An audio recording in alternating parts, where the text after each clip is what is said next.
Olá, bem-vindos a mais um Conexão Tanino, o podcast para quem gosta e para quem não gosta de vinho, porque o que nos interessa aqui são as conexões que a taça de vinho gera e as histórias que os nossos convidados têm para nos contar, André Gaio. Rapaz. Eu sou o Ronaldo Galo. Eu sou o André Gaio. Você tá com a voz estranha hoje, hein, meu? O que aconteceu no final de semana, hein? Tá charmosa, tá charmosa. Além do vinho de bicicleta? Além dos vinhos de bicicleta. Ô, Rodrigão. Rodrigo Ferraz, baita evento, viu? Parabéns. Muito legal mesmo, hein, cara? Aliás, parabéns, Rodrigo Ferraz. O evento estava ótimo também. Gostaria de mandar um abraço pro Lucas e pra Luísa. Sim. Que acompanham o Conexão Tanino. Boa. Foram lá nos encontrar. Foi um prazer. Série de Juiz de Fora pra ir lá. Guaratinguetá. Eu falei pra minha esposa que era Juiz de Fora. Putz, grilo. Então aumentou o trajeto. Lucas, Luísa, foi um prazer, viu? Um beijo pra vocês. Se apresenta o nosso convidado. Já? Ih, Agora. Rapaz, olha lá, ó. Não vou falar hoje. Sabe o que a gente era? Eu sou o Ronaldo Galo. Eu já falei, cara. Você é o Ronaldo? Eu sou. Então tá bom. Fala de novo. Eu sou o André Gaiofato. Isso. E olha o seguinte, hein? Clica aí, se inscreva no canal, pô. Você anda vacilando, eu fico bravo com eles, cara. Você sabe, né? Porque eles não se inscrevem, né? Pô, inscreve aí. Vai lá dar uma moral pra gente, cara. E o nosso convidado aqui, ó, o cara fera demais. Ronaldão, hoje vai ter polêmica aqui, hein? Não. Tem um, assim, ó, tem um lado de um que torce pra um time e um lado que torce pra outro time, hein, Não, cara? o coração dele é o mesmo que o nosso. Olha só, cara, nosso convidado gosta muito de futebol, hein, cara? E olha só que interessante. Apesar de tudo, apesar do pai dele ter sido corintiano e o avô ter sido conselheiro do Corinthians, o cara é São Paulino, bicho. Você achou isso na internet? O Ele cara... nunca me contou isso. Rapaz, Manda bem, Você pensa o quê? bem. Faça as pesquisas, cara. Eu consigo. Boa, mas ele boa. precisa explicar isso. Pô, o pai e o avô. E o cara virou São Paulino e ele vai contar isso. O nosso convidado, pessoal, ele é advogado com atuação nas áreas de direito societário, fusões e aquisições. O tal do M&A. Sabe o pessoal dos Faria Limer? Eles falam M&A, hein? Eles falam M&A. Governança corporativa, mercado de capitais e direito desportivo. O cara é doutor, mestre e especialista em direito comercial pela PUC São Paulo, professor do IBMEC São Paulo, MBA pelo INSPER. Atualmente é sócio da Monteiro de Castro e Setoguchi Advogados. Falei certo o sobrenome? Falou certo. Falei, então tá bom. Ele foi autor e coordenador de mais de 15 livros e de mais de uma centena de artigos sobre direito societário, mercado de capitais e mercado do futebol. Rapaz, vamos falar de futebol aqui, hein, meu? Ele já recebeu vários reconhecimentos no Brasil e no exterior, como, por exemplo, já foi destaque na edição de 2022 na categoria Dispute Resolution Litigation. Rapaz, não pensa que o cara é fraco, não. Lá do Legal 500. Foi o advogado recomendado ao Recommended Lawyers. Rapaz.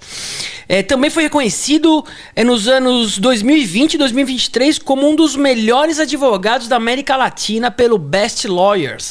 Rapaz.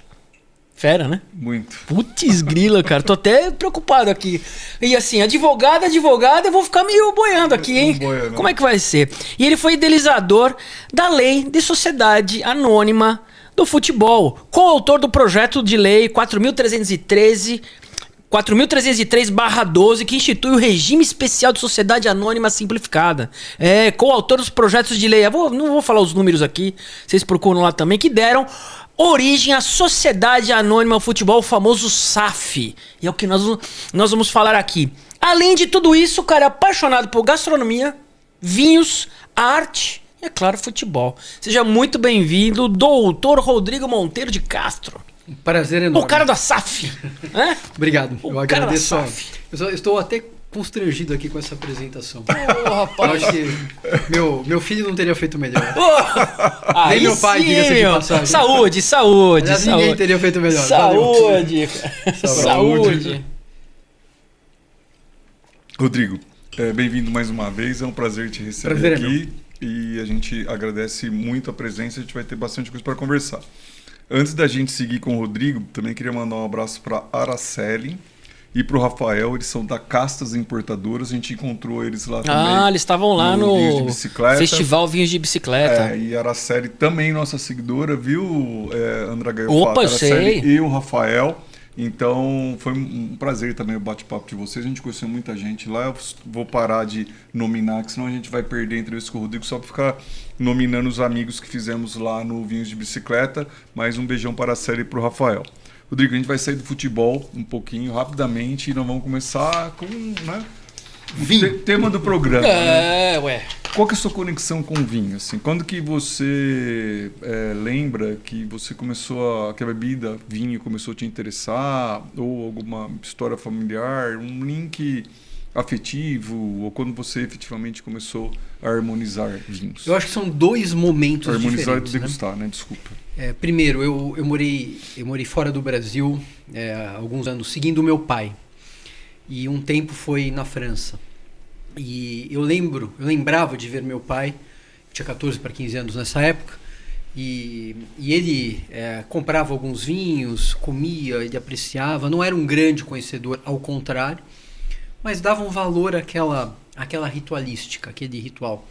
Era uma figura ímpar, ele faleceu infelizmente durante a pandemia, mas, por exemplo, ele fazia o que estava na cabeça dele. Então, se achasse que o vinho estivesse um pouquinho quente, ele pegava um gelinho e botava o vinho e tudo bem. Bom, pode criticar à vontade. E tudo o que bem. me interessa é o que eu gosto, né? Perfeito. Mas aquilo me marcou, apesar da idade eu ainda não bebia, mas ficou um registro na minha memória. Anos depois, eu fui trabalhar no Grupo Accor e enfim, período incrível, né? Um grupo francês que tem na época no Brasil tinha os hotéis, vários Sim. hotéis, um ticket, etc. E eu tive um diretor lá, que foi um dos advogados mais brilhantes que eu conheci na minha vida. Como aqui não é merchan, vou mencionar o nome dele, Claro. chamado Eduardo Espínola e Castro. Opa! Esse sim, Conheço. Conhecedor profundo de E vinho. eu conheço mesmo, é verdade. Conhece Eduardo? Conheço. Conhece de onde, Eduardo? Não, eu trabalhei na American Express, eu atendia o grupo o Accor. Tá bom, tá joia. E o Eduardo, ele me orientou assim na minha formação, tanto quanto ele saiu, eu era muito jovem, tinha acho que 29 anos, e ele me fez diretor do grupo todo, né?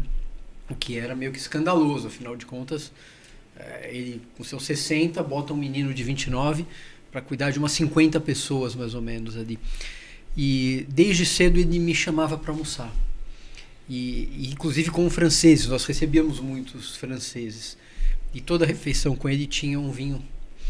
E ali eu fui observando, vendo, aprendendo e criando um canal, não apenas para o vinho, como também para a gastronomia, que aí também tem uma referência histórica de família. Minha mãe e minha avó cozinham loucamente e tal. Então isso foi se fechando. E hoje virou um negócio que faz parte, que eu acho assim, né? A gente tenta lá em casa evitar aí no chatice, né? Isso é algo que nos dá prazer e ponto. E assim que o vinho hoje faz parte da nossa vida. Isso foi assim, início dos anos 2000? Não, 90 e pouco. 94 mais ou menos, tá. 94, 95.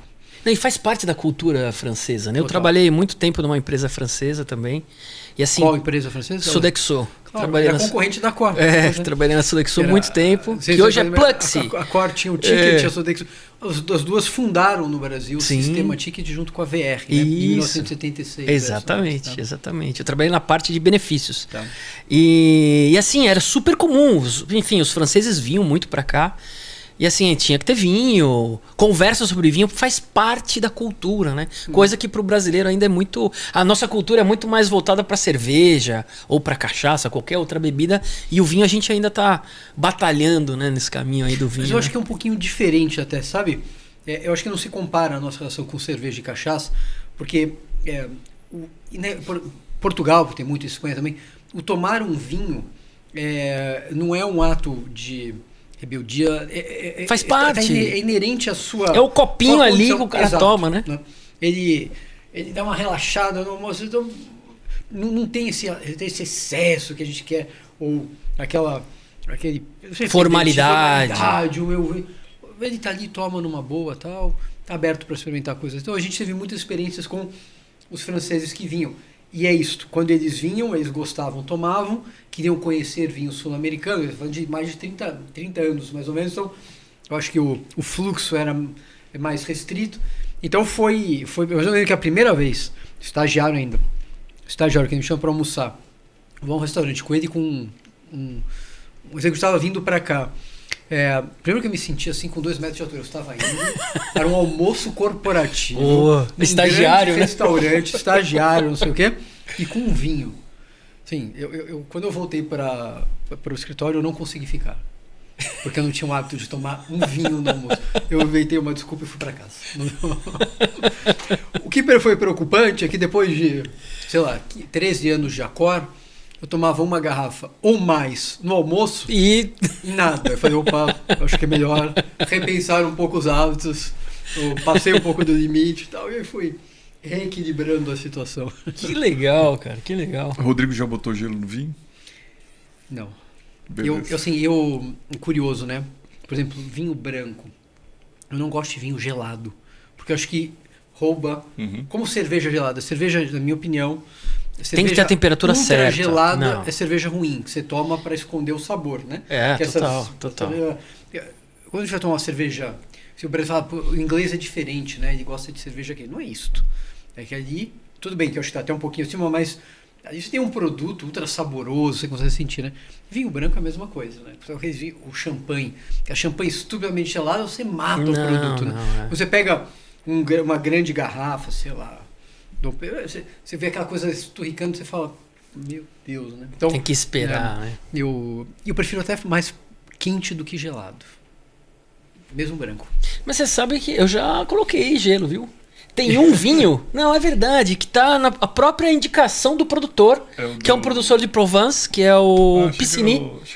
Aquele Pisciny, um rosé, que vem, é uma embalagem azul e branca e tal, que tem uma indicação para você colocar umas pedrinhas de gelo e tal, enfim. Aí você tá na piscina, coloca uma pedrinha de gelo, faz uma onda. Vale tudo. O que vale é gostar. Se você tá feliz, se você está gostando, que maravilha. Muito bom. Vinho é isso, né? Muito bom, vinho é isso. Então vamos parar depois dessa sua indicação, vou cortar um pouco a conversa do vinho. Vamos começar a conversa do futebol. Como o André já leu, né, você é um dos autores intelectuais do projeto de lei da Sociedade Anônima do Futebol, que hoje é a lei vigente aí com inúmeras negociações e transações do futebol brasileiro. Explica pra gente, vamos começar o nosso bate-papo devagar. Explica pra gente o que é a Sociedade Anônima do Futebol. Então, eu vou dar um pequeno passo, e aí eu chego nela. É pequeno mesmo. Porque esse é um tema, se você me der 15, eu falo 15 minutos, se você me der 15 horas, eu falo 15, se me der 15 dias, eu falo 15 dias. Você tem o tempo que você quiser, cara. Isso, enfim, como muitos brasileiros, eu gosto de futebol, acompanho estádio, etc. E um dia me chamam, eu sou associado ao São Paulo, e aí um amigo, por acaso, Mansur, que era líder de um grupo político na época, e falou: você pode nos ajudar aqui a criar um modelo de governança, reestruturar o Estatuto de São Paulo, para a gente ter algo que seja impecável? Eu falei não. Quando mais ou menos isso? Isso foi em 2014 para 15. Já estava naquela fase que não ganhava muito São Paulo. Isso é uma exceção na história. Não, porque talvez tenha sido até o motivo, não? Não foi. Não? Aí eu acho que havia um grupo jovem que pretendia legal. Trazer novas ideias para o futebol brasileiro, e que logo eu percebi que não era nada disso, como quase todo político clubístico. Eu estou falando do Mansur aqui, estou falando de outras pessoas. No fundo, você quer poder, e a hora que tem poder, você se acomoda com o status quo e encontra uma narrativa para manter tudo do jeito que está, né? Tá, são meus amigos até hoje. Desculpa, Mansur, que o Rodrigo está falando, José Francisco Mansur, é um advogado aqui de São Paulo também, né? Um amigo comum. Foi coautor do Rodrigo no projeto de lei da SAF, também foi o autor intelectual da regulamentação relacionada às bets. É isso aí. Então nós te interrompemos quando você estava falando que o Mansur te chamou para bater um papo lá no São Paulo. Ele era muito ligado ao São Paulo, foi vice-presidente do São Paulo e tudo mais. E aí quando ele me chamou para fazer o projeto, eu falei que não, porque eu não tinha tempo. E não tinha mesmo. E aí ele falou: é lindo, né? Você fica aqui reclamando, fala, tá tudo errado, e a hora que a gente dá a oportunidade de você fazer algo pro seu time, a resposta eu falei: quanto tempo mesmo eu tenho? E aí eu fiz um desenho de estatuto que era assim, do ponto de vista formal, desses conceitos de mercado, ESG, blá blá blá blá blá blá, era impecável. Mas eu falei, não vai servir para nada.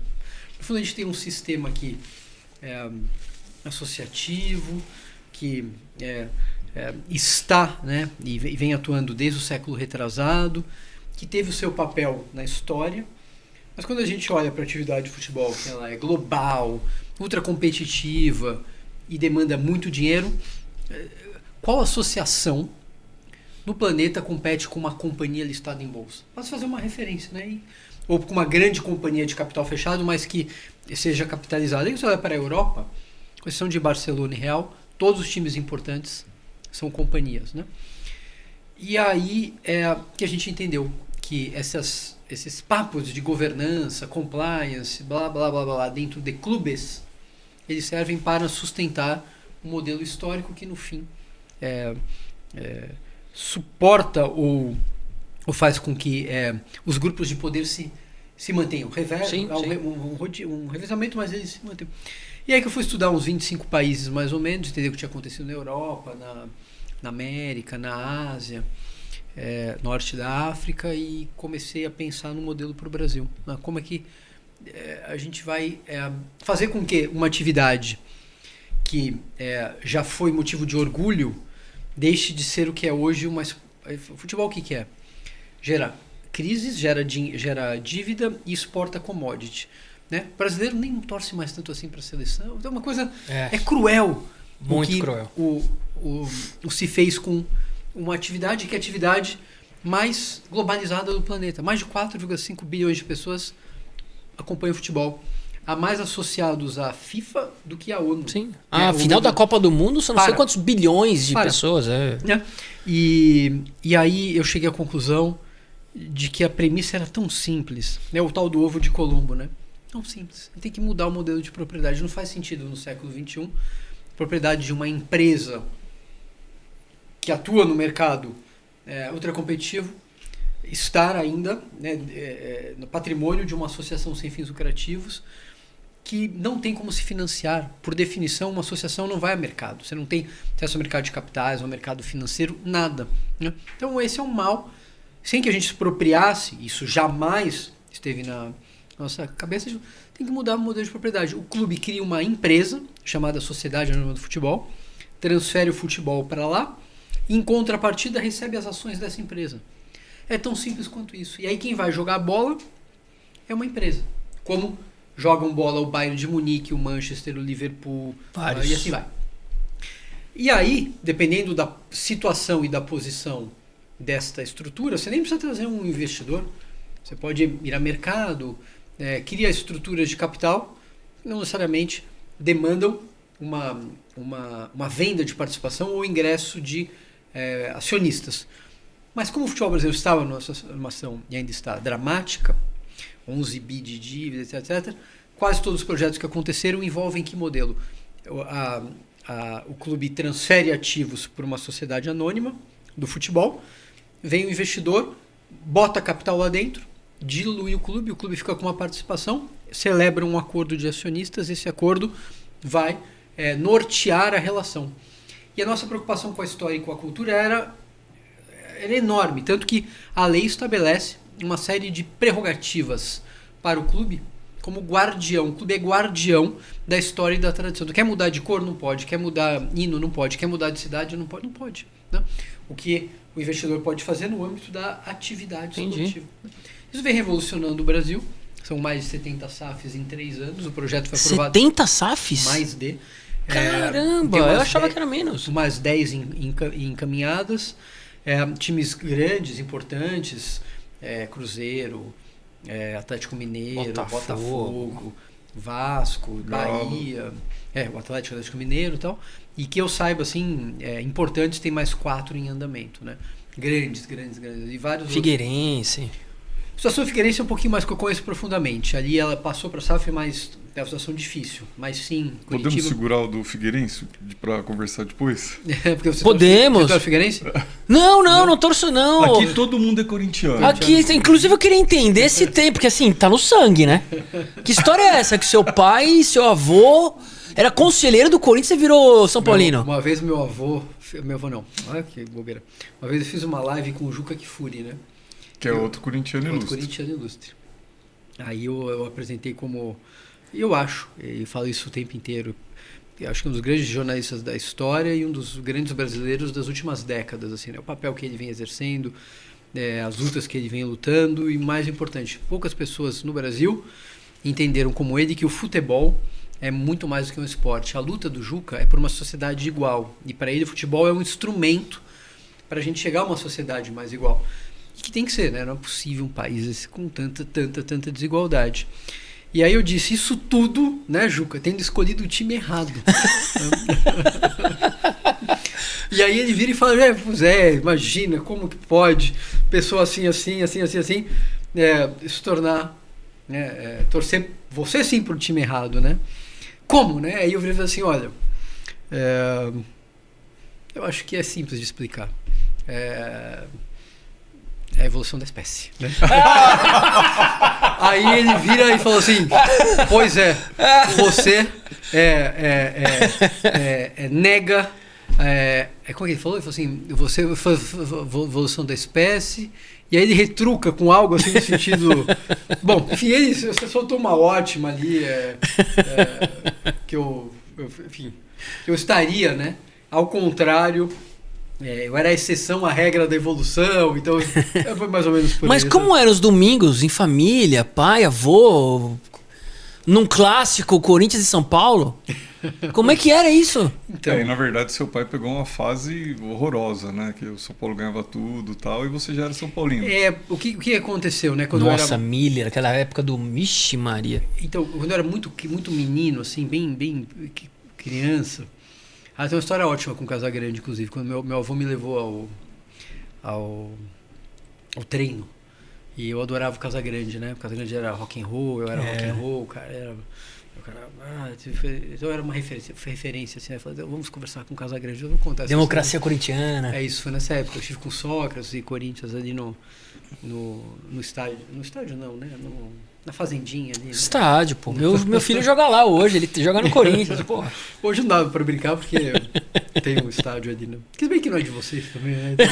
Não, estamos pagando, né? Mas tem uma história aí do lado do Natel também, mas tudo bem, deixa pra lá. Mas enfim, é interessante, né? Porque hoje a minha preocupação é com o futebol. Claro, eu vou quase todo jogo, vou com meu filho, eu adoro, mas o que o futebol pode representar, ele supera até enfim, o fanatismo clubístico, né? Mas então eu tinha uns amigos assim que eram São Paulinos, eu tinha um tio e um primo do meu pai que eram São Paulinos doentes, então sempre muito ativos e levavam todos os primos ao estádio, quer vir, foi época que meu pai não me levava. Apesar de ser muito corintiano, aí a coisa começou. Identidade. E aí ganhava tudo naquela época? O Corinthians não ganhava nada, cara. Eu sou de 73, eu tô falando aqui de 78, 79, então eu era bem pequeno. Depois veio 80 e 81, né, o bicampeonato de São Paulo, depois veio o Corinthians, 82 e 83. Mas demorou, sei lá quantos anos pra gente ganhar ali, pô. Não, isso ele tá falando do Campeonato Paulista. O Paulista foi. Você tá falando dos 21. Não, mas quando isso aconteceu, o Corinthians já tinha, né, porque foi 77, 79. 77, isso. Mas aí, pô, Serginho, eu adorava o Serginho, eu adorava o Zé Sérgio. E aquilo foi, né, o Valdir Pérez, eu achava um goleiro impressionante e tal. Então, e aí, quando a família achava tudo muita graça, não vai. Quando viu. Você já estava com a camisa do São Paulo. Mas assim, meu avô, meu pai foi para aquele jogo com o Fluminense. Ele estava lá? Meu pai estava, aí quando jogou com o Vasco ali. Invasão corintiana. Foi com o meu irmão, tá? Então eu sempre via ali, né? Às vezes tocava o hino do Corinthians ao lado do meu pai, ele começava a chorar. Eu botava do São Paulo em cima para parar a choradeira e tal, né? Rodrigo, sinto muito por você, obviamente, mas vamos voltar. Não sei. Vamos voltar. Esse comércio de futebol hoje não é muito uma boa. Não, porque nós estamos mal pra caçamba, viu? Vixe Maria. O time virou SAF, ou ele quer virar SAF. Então, de novo, o que acontece? Primeiro... O Cruzeiro, acho que o primeiro... Tô correto? Primeiro time grande... Eu acho que, assim, foi sem dúvida. Depois teve alteração normativa, né? Não, o Cruzeiro foi já com a lei. Um projeto... Assim, é curioso que você mencionou o Cruzeiro. O Ronaldo foi uma espécie de fiador do processo, porque eu passei de 2015 a 2021 assim, todo dia da minha vida, como ainda hoje, conversando com alguém, com um legislador, com um regulador, com um jornalista, com um presidente de clube, com um João, explicando. E ninguém dava muita bola. A coisa foi indo. Quer dizer, 2 pessoas deram muita bola. Né? A pessoa mais importante em todo esse processo se chama Juca Kfouri. Sem o Juca, acho que isso não teria chegado onde chegou, porque ele legal, cara. Foi um entusiasta de primeira hora e passou 5, 6 anos debatendo o tema. Né?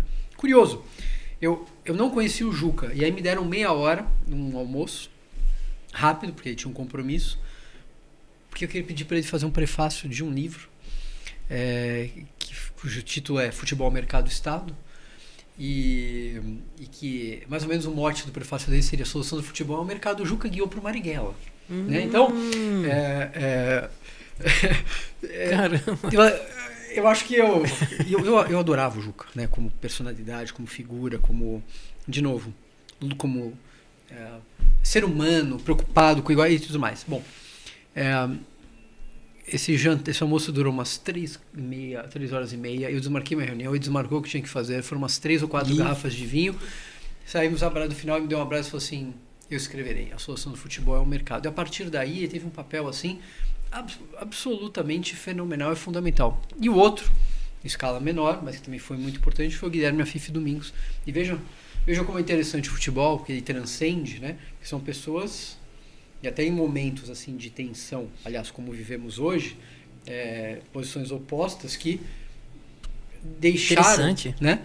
E viam um no outro como essa é a minha leitura, como uma confirmação de credibilidade, porque se ele está, né, não vai entrar num barco furado. Muito bem. E ninguém dava muita bola, mas a coisa foi ganhando um volume, que quando a lei passa, pegou todo mundo você foi assim, algo estarrecedor, ninguém acreditava que fosse, porque o futebol ele sempre foi muito fechado, grupos de poder, né, que não deixavam, nada podia acontecer, né, nada podia mudar. E o futebol estava falido, né? Então precisava ter uma solução. Bom, quando o Ronaldo diz, e mesmo depois da lei, o pessoal ainda tinha, não vai pegar, você vai ter uma reação, etc.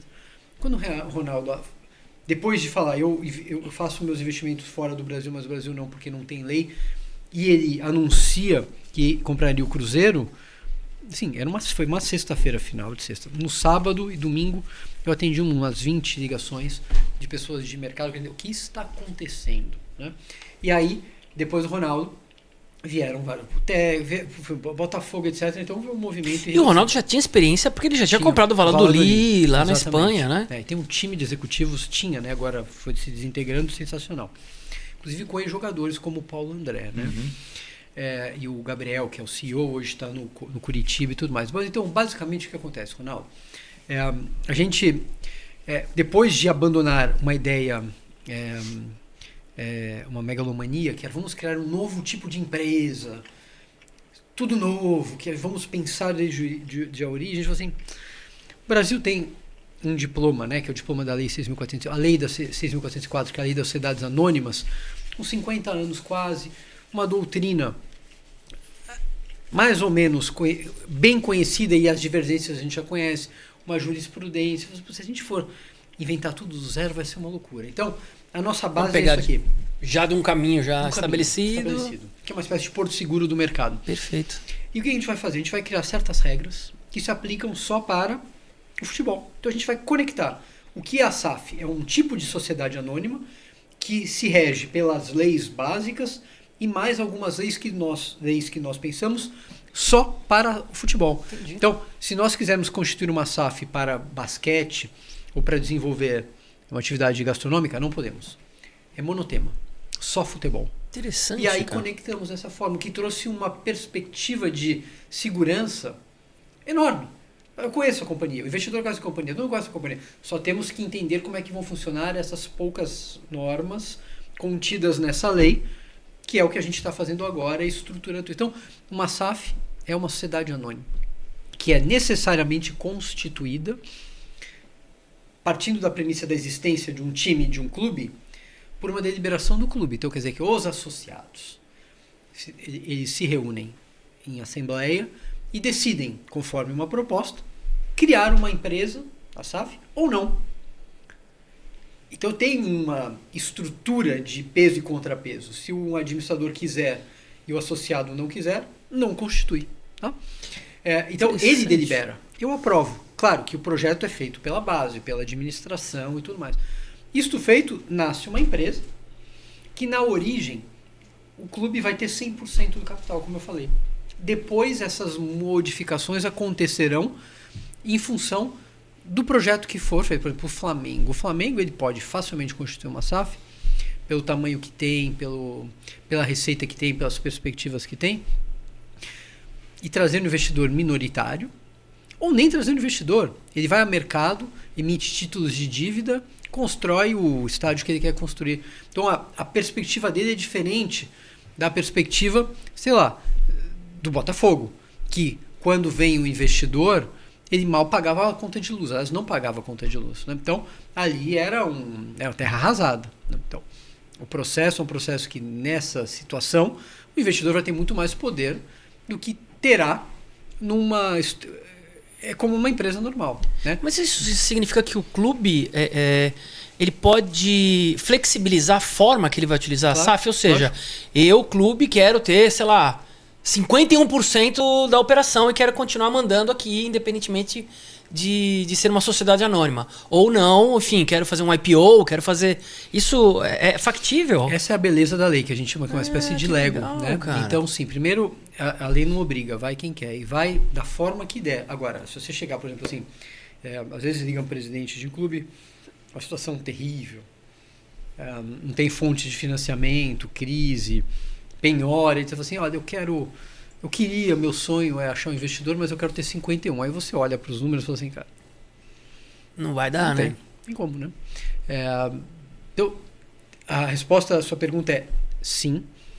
Ela se molda, mas o resultado dessa modelagem aqui vai depender da situação de cada clube. Né? Então, se o mercado ou o investidor vai aceitar ser minoritário ou não ser minoritário. Então, o que a gente viu? A gente viu o primeiro movimento de crise absoluta, aqueles times que não conseguiam pagar salário, o Cruzeiro, o Botafogo, depois o Vasco, e outros, da sequência alguns clubes que estavam em dificuldade, mas tinham fôlego ou uma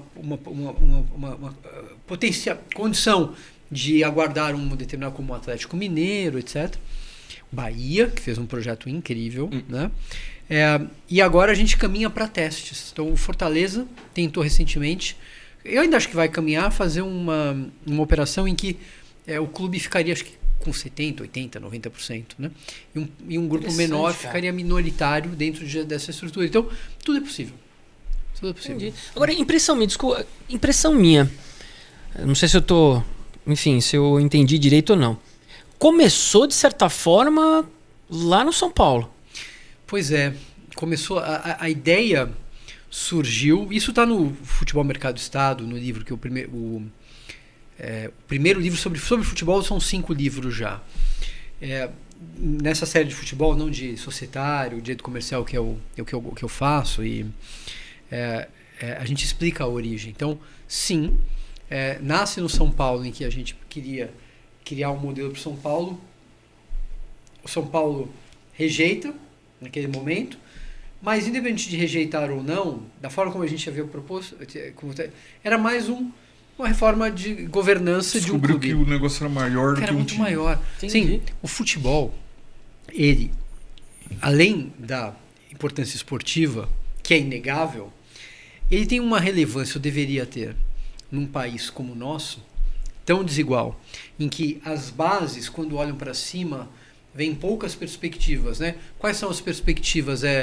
Funk, isso e futebol, poucas, né? São poucas.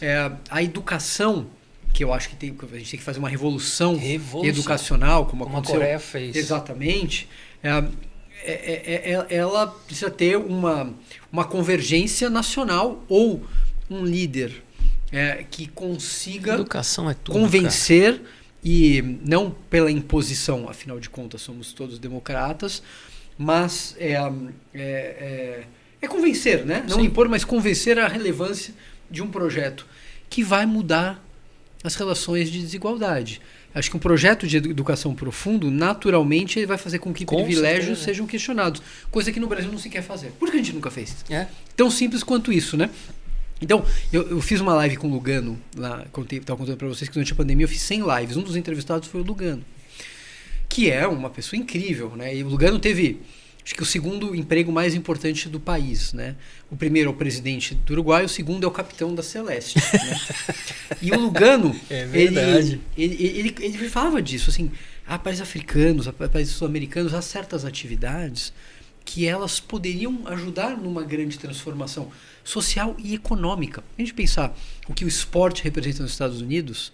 Então, por exemplo, se você vai para os Estados Unidos e fala, vou assistir um jogo de basquete. Quantas vezes assistiu basquete na vida? 7. Não, nunca assisti.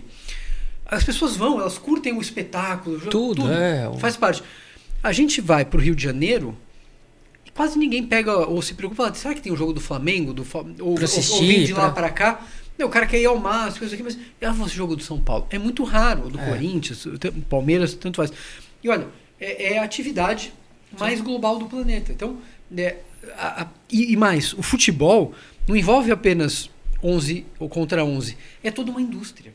Né? Aí a gente pode falar de turismo, de alimentação, tudo, de construção, tudo. Advocacia, medicina, tudo. Então, isso aqui poderia realmente transformar o país, né? Então, nisso que se transforma. Muito mais o país do futebol, né?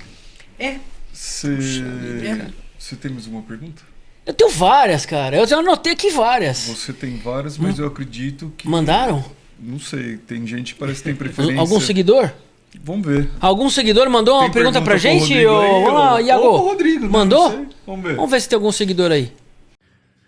Fala galera da Conexão Tanino, tudo bem? O assunto é SAF, esse assunto é quente, hein? Eu gostaria de fazer algumas perguntas, eu tenho alguns questionamentos. O primeiro seria, times grandes que enfrentam dificuldade de gestão, como por exemplo o Corinthians, na sua opinião, a SAF é a principal saída? Outra pergunta, por que algumas SAFs dão tão certo, como por exemplo o Botafogo, que conseguiu montar um time super competitivo, e o Vasco, no mesmo cenário, só se afundou? Então essas duas perguntas eu gostaria que você me explicasse os prós e contras dessa modalidade de gestão de futebol no Brasil. Grande Ivan Moré, inclusive, olha, seguidores, Ivan Moré de segunda a sexta, junto com Marcos Assunção lá na Rede TV, das 11h45 até acho que 12h30, alguma coisa assim. Não perca, hein? Programa de esportes sensacional. Valeu, Ivan. Valeu, Ivan. Obrigado.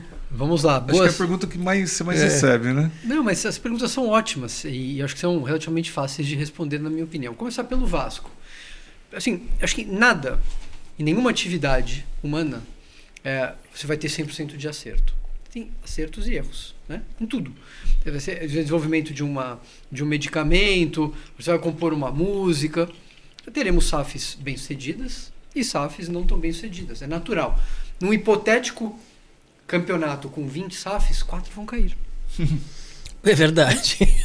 4 vão subir. Então, o ponto não há como ser sustentável num ambiente coletivo, ou melhor, globalizado e que demanda recursos localmente, se você não tiver uma organização empresarial. Então, a questão do Corinthians, do Vasco aqui.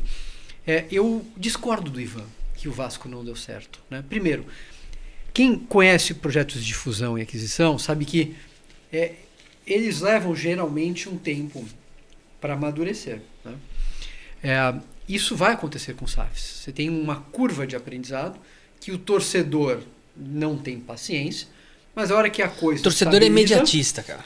Vai, né? Se pegarmos, por exemplo, o que foi o processo para o Palmeiras chegar onde chegou, começa com a ideia de um novo estádio, de um presidente que eu acho que tem que ser reconhecido. Eu falo isso para alguns palmeirenses amigos meus, eles dizem, maluco, que eu acho que foi absolutamente fundamental no processo, que é o professor Beluso, ele que luta pela ideia de construção do estádio. E aí você vai, o presidente se estabilizou. Foi um prazo, foi um período que demorou para se estabilizar até chegar neste momento. Foi, né, dessa forma. E as SAFs vão passar por isso, sobretudo as SAFs que são constituídas para enfrentar uma situação de crise. Financeira, principalmente. Fluminense, né? o Cruzeiro estava indo para a terceira divisão, o Botafogo não pagava conta de luz, etc. O Vasco Quando a SAF do Vasco entra, o time estava na segunda divisão, sobe para a primeira divisão. Quando nós olhamos hoje o Vasco acho que está em 9º ou 10º lugar. Ele ainda não reagiu ou ainda não teve um resultado tão impressionante como o do Botafogo, até porque no Botafogo tem um dono que tem uma história, uma estrutura e que está colocando um dinheiro muito Sim, está apostando ali, tá botando, apostando, claro. talvez como a principal estrela da sua constelação, porque ele investiu na Inglaterra, investiu na França, e quando ele já tem um track record, né? Perspectiva. Então ele bota lá. Então a gente fala, o Botafogo deu certo e o Vasco. Eu acho que primeiro, não deu tempo ainda para amadurecer o projeto. Segundo, deu certo. O Vasco há 2 anos estava na segunda divisão. O ano passado ficou. E esse ano está entre os 10. Não, e tem um ponto financeiro, né? Que é um dos principais, né? Talvez agora ele esteja conseguindo pagar a conta de luz. Esse é o ponto. Não tem a menor dúvida. Montou time, está competitivo, né? Então quando nós pegamos, por exemplo, Bahia. Caramba, Bahia esse ano está disputando na ponta. E Bahia vai ser um grande projeto. Então assim, teremos SAFs que não funcionarão em tudo. Nem todos os casamentos chegam até... Como empresas falem nem também. Um namoro, sei lá... Há processo bem sucedido, não. Então o SAF vai ser a mesma coisa. Então eu acho que assim, Ivan, na minha opinião, sim. Por que uma dá certo e a outra não dá certo? Eu acho que, e eu sempre falo para quem me pergunta, eu tenho que virar uma SAF? Eu falo assim, o que você é? O que você quer ser? Como é que você vai ser? Com quem você quer ser? E quais recursos você precisa para chegar neste ponto? Então o Corinthians hoje é um time que tem a segunda maior torcida do Brasil e vive nos últimos anos colecionando crises. O que o Corinthians quer? Continuar a colecionar crises ou quer ser um time global? Se ele quer ser um time global, ele tem que enfrentar uma dívida de quase, sei lá, uma gigantesca, aqui uns falam em 1 bi, 1 bi e meio, 2 bi. Mas tem que enfrentar essa dívida, tem que acessar mercado de capitais, tem que reestruturar o seu modelo. Ele vai conseguir como clube? Claro que não. Porque mesmo que este ou o próximo presidente faça um movimento importante, depois perde um campeonato, muda de... É um processo como o problema político. Entre um governador, um governante, ele pega e apaga tudo que o outro fez, mesmo as coisas boas. Fica ali 4 anos, direciona para as pessoas que ele gosta, troca de governante, tudo vai para trás. Então a gente vai andando sempre para trás. Né? A gente dá um passo, recua 2. O futebol é ainda pior, porque o modelo de controle, de governo, etc., é muito mais frágil. Né? Então, se o Corinthians, para ele chegar e voltar a ser grande, não em títulos porque ele mas grande esportivamente e de modo estável, você vai olhar e vai falar, ele vai conseguir sem dinheiro? Vai conseguir com um administrador que é eleito num processo político e os caras quase se matam? Ele vai conseguir com um diretor que um tem uma... Não é crítica ao trabalho, mas um é médico, outro tem uma lotérica, outro é padeiro. Esses caras... Agora o Pedro, que era um dos fundadores do XP, junto com o Benchimol, que enfim, que está tentando botar um olhar um pouco... Mais do que isso, eles trouxeram... Essa turma trouxe o Fred Luz também, que foi o CEO que participou do Flamengo, mas eles não vão conseguir sem capital, muito difícil, sem credibilidade. Muito difícil. Com credibilidade você fala assim, ok... Continua um clube, Pedro, né? e Fred são muito legais, mas... Daqui 2 meses, daqui 1 mês, o cara pode mandar embora e aí o que a gente faz? Então, o processo ele vai passar por isto. O que não é mal para o Corinthians. Aliás, é muito bom, porque ele vai acessar o mercado de capitais, vai ter o mercado financeiro, vai ter ativos que ele vai poder dar em garantia, ele vai poder se financiar, vai poder investir na base, vai afastar essa luta política tremenda e ainda vai pagar dividendos, alugar estádio, alugar isso aqui e mandar para o clube. Ali o dinheiro que chega no clube, deixa os associados fazerem o que quiser com isso. Tá. Se o cara quiser construir a maior piscina do planeta ultrafaturada, não é problema do futebol. A coisa está resolvida, entendeu? É um problema externo. Entendi. Então, interessante. Assim, o que eu diria, não tem, na minha opinião, uma saída para o Corinthians estável, se não for praticamente. Sem transformar. Interessante. Sem profissionalizar. Beleza. Rapidinho e só 2, 2 e 2. Quais clubes no médio prazo você acredita que optarão pela SAF? Quais 2 clubes no longo prazo? Quais 2 clubes você acha que não se transformam em SAF? Eu acho que com o tempo todos acabaram vindo. Eu acho que os mais resistentes são São Paulo, onde a SAF nasceu. Interessante. Por quê? Por causa do estatuto do clube? Por qual? Tem algum... É outro tema. Tá bom. Esse aqui eu acho que eu acho que a estrutura interna não está aberta para avanços de todas as ordens. Basta ver que São Paulo talvez seja o único ou dos poucos times no Brasil em que a eleição é indireta, né?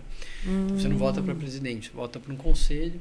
O conselho elege o presidente, sendo que esse conselho você elege uma pequena parte, outra parte é vitalícia. Então, entendi. É difícil você mudar, mesmo vendo que o mundo está mudando, né? Então eu acho que o São Paulo... eu achava há algum tempo que o Flamengo também teria, mas hoje eu acho que não.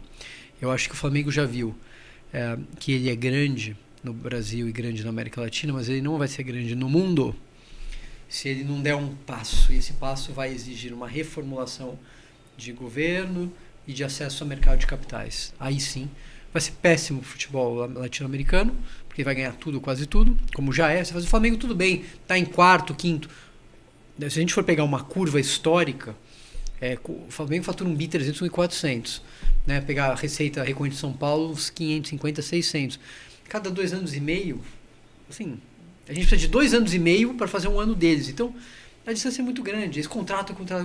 Tudo bem, vai ganhar um ano. O ano passado foi Copa do Brasil em cima do Flamengo, mas os próximos 4, 5, a gente não tem como competir. É uma questão óbvia, né, de poder econômico. Imagina se o Flamengo fosse SAF na época do Zico.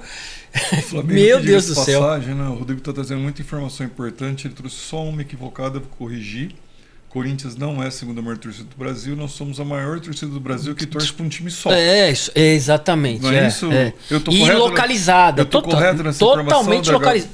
Obrigado. Correto. Totalmente correto. Vou até tirar, porque ele vai falar que é clubismo, eu vou até tirar de nós dois e vamos passar para um terceiro fazer uma pergunta, então. Tem um outro seguidor nosso que mandou uma pergunta? Quem que é que faz essa pergunta aí, Iago? Tem um outro cara que mandou uma pergunta, vamos ver quem que é. Então, os seguidores estão ativos hoje aqui, Ronaldo.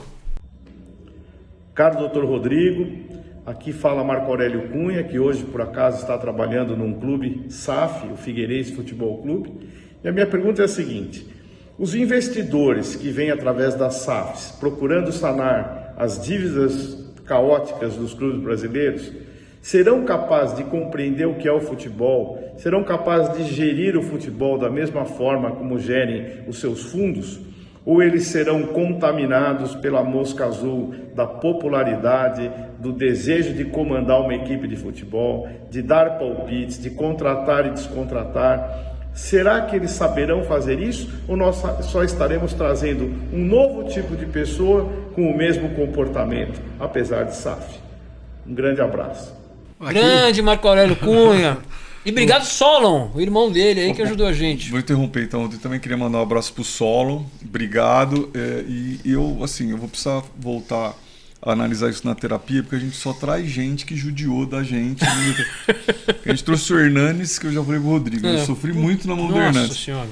O Marco Aurélio Cunha, ele só zoava o Corinthians, cara, né? Todo dia eu via o jornal e tava zoando. Mas enfim, obrigado, Marco Aurélio. Prazer sua participação. Já falei via Solo, viu, Marco Aurélio? Para você vir aqui também pra gente bater um papo. Abração pro Solo, grande bebedor de vinho, viu? O irmão do Marco Aurélio. Sommelier, sommelier. O irmão do Marco Aurélio é um grande bebedor de vinho e um amigo. Abração para você. E aí, Rodrigo? Se eu soubesse que vocês teriam ou têm uma audiência tão ilustre, eu nem teria vindo, porque eu tô ficando já com Ih, tem uma guardada aí, não. O Marco Aurélio, acho que tem uma história, né, no futebol e especialmente no São Paulo, né, que merece merece o reconhecimento. E eu já tive várias conversas por WhatsApp com o Marco Aurélio sobre a questão da SAF, inclusive no momento em que ele estava ali se candidatando à presença do São Paulo e tudo mais, né? A pergunta dele é excelente, é uma pergunta, eu acho, que transcende o futebol, tem a ver com o ser humano, né? O ser humano, quando ele entra em contato com o poder ou com a luz, ele se transforma, né? E esse ou pode ser, ele tem razão, um reflexo de certos agentes que a palavra não é contamine, mas que se tornem que gostem daquilo, né? Posso dar um exemplo? Vamos para os Estados Unidos, por exemplo.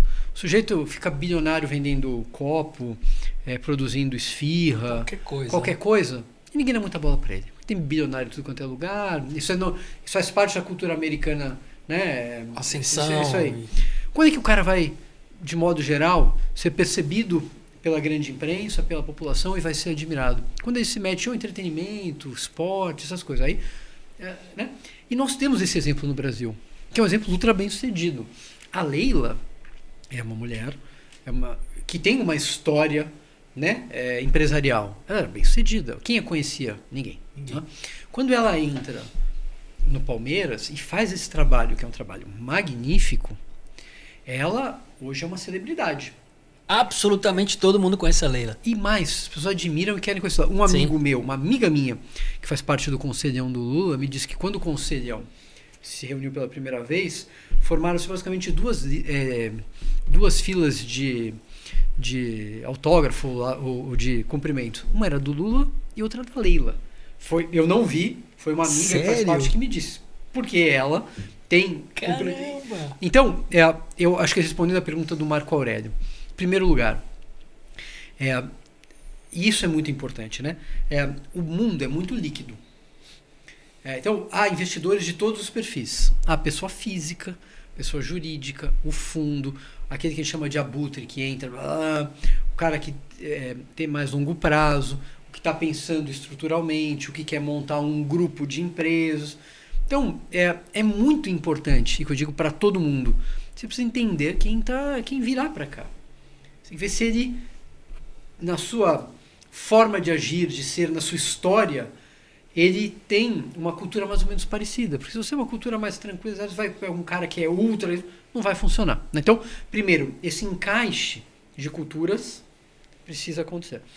E aí, para proteger e evitar esse tipo de coisa, no próprio acordo de acionistas, você tem que inserir uma série de regras para evitar essa situação, né? Nós não temos visto, assim, até agora, situações, de novo, que é ser humano. Porque se um cartola, quantos cartolas não ficam, enfim, se apaixonam pela sua posição e não querem largar o osso? Eu estou falando que é o caso do Marco, tá? Então, o histórico sim. Isso vai acontecer independentemente da situação. Como é que a gente vai controlar? Numa SAF é muito mais fácil.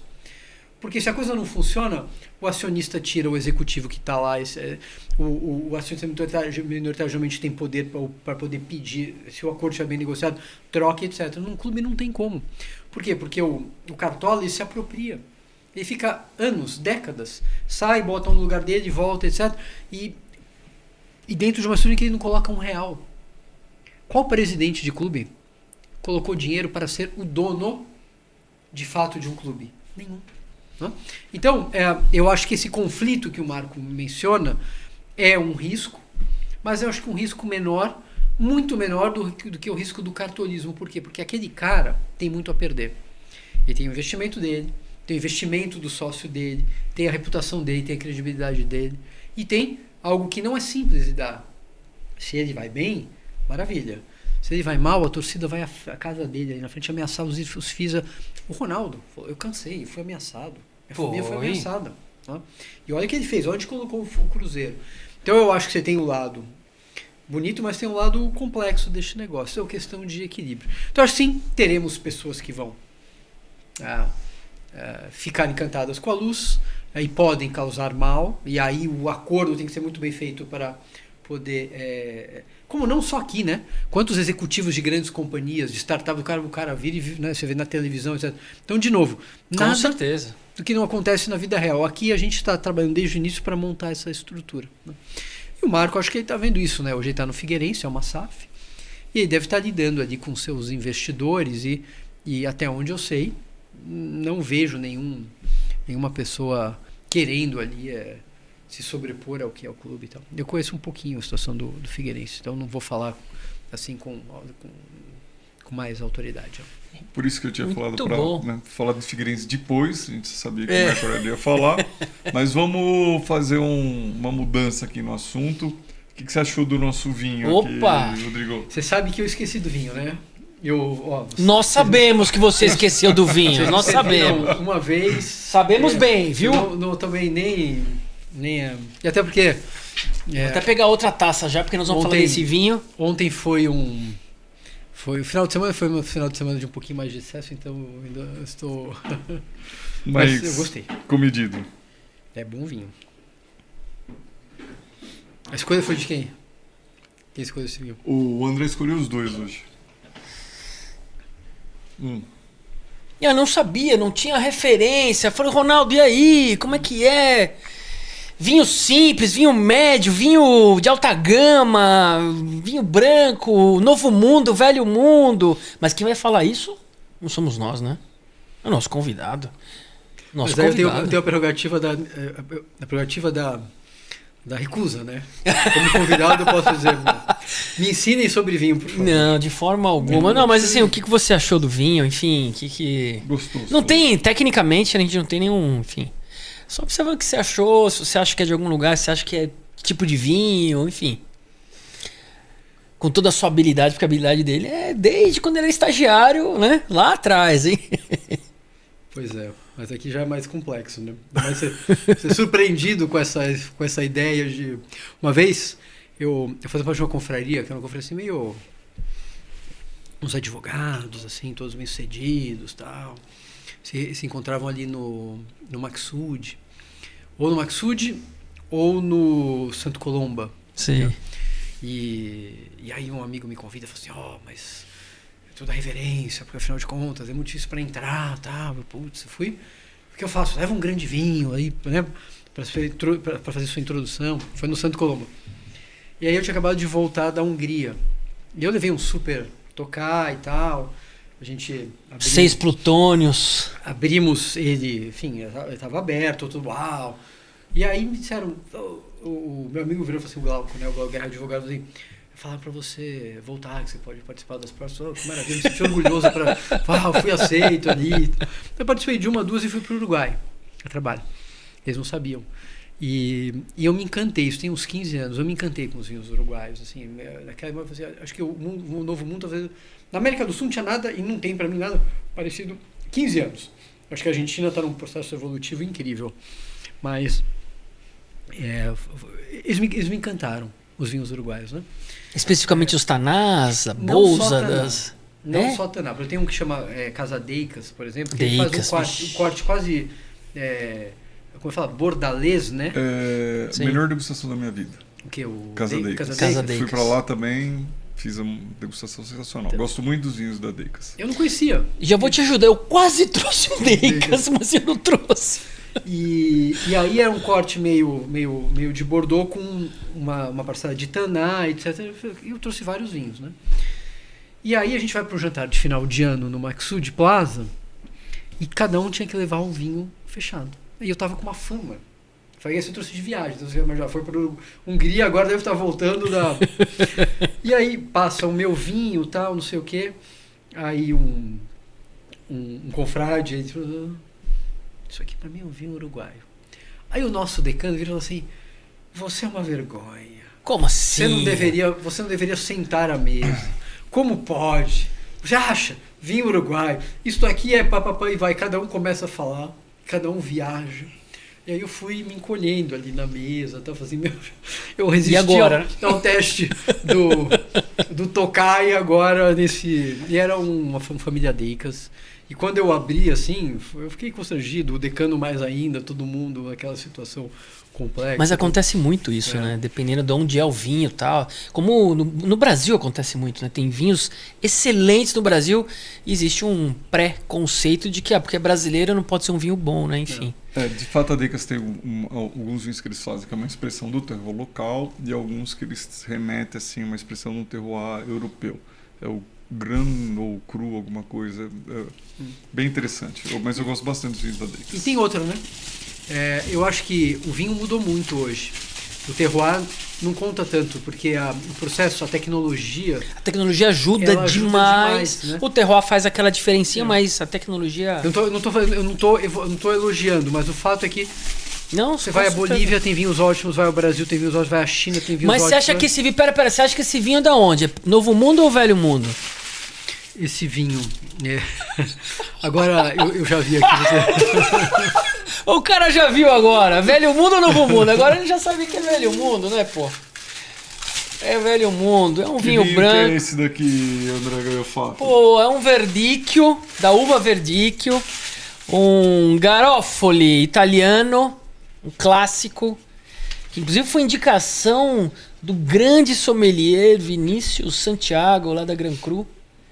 É um vinho, enfim, super fácil de tomar, um vinho que remete muito à Itália calorenta que está agora lá na Itália, né? Enfim, um vinho tranquilo. Eu iria dizer que era um vinho italiano e não era muito difícil por conta do formato da garrafa. É um formato muito característico, né? Diferente, mas né, eu não teria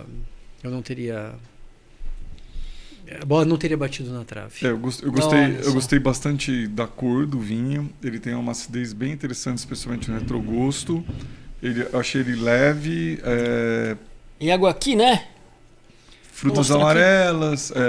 Então, uma coisa, se estamos na conexão tanino, se bem que falar em tanino em branco, vai falar de tanino aqui, né? Sim. E esse é seu também. Valeu. E, enfim, bom vinho. Ó, presta aqui, ó. Vinho com marca de importação oficial, tá? Um monte de gente fica questionando se é vinho de contatinho. Aqui a gente não ajuda contatinho não, viu? É tudo oficial aqui, tá? Tá aqui, ó, Gran Cru aqui atrás, ok? É, isso aí. Quer ajudar também. De um determinado momento, quando você estava falando de futebol, você traz uma... que eu já conhecia, né? A sua opinião... no sentido da importância do futebol enquanto atividade cultural nessa perspectiva pertencente à cultura do Brasil. E a sua preocupação, né, porque quando o futebol ele não funciona como algo inerente à nossa sociedade, significa dizer que poucos estão ganhando futebol e o que ele poderia catapultar, que é o que você já explicou, não está acontecendo. Então, vamos dizer...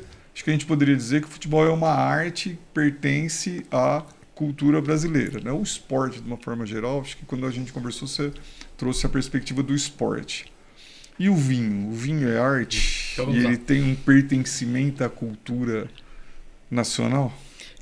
Outro dia eu tive uma conversa sobre isso, não sobre o vinho, mas sobre o futebol com o jornalista Vitor Birner. Ele falou assim, não pode ser arte. Independentemente da beleza estética, dos movimentos... porque a arte, por definição, ela não é de enfrentamento e de contato. O futebol, um pretende se sobrepor e, se possível, destruir o outro. Então, Isso não é arte, né? No limite, a gente deveria reconhecer que a guerra é arte, o que é inadmissível, né?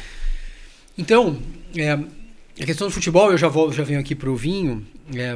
É claro que eu acho que é um esporte lindo, é empolgante, é emocionante, mas eu não vejo como arte. E não é essa a minha preocupação. A preocupação toda além, de novo, dessa rivalidade, que é importante, ela alimenta, ela cria, né, ela aproxima. Né? Então, por exemplo, eu vou com meu filho ao jogo, eu não levava minha filha, que é mais velha, um dia minha esposa falou assim, não reclama depois se ela virar palmeirense ou corintiana, porque você só leva o menino, eu falei, você tem razão. Então, também...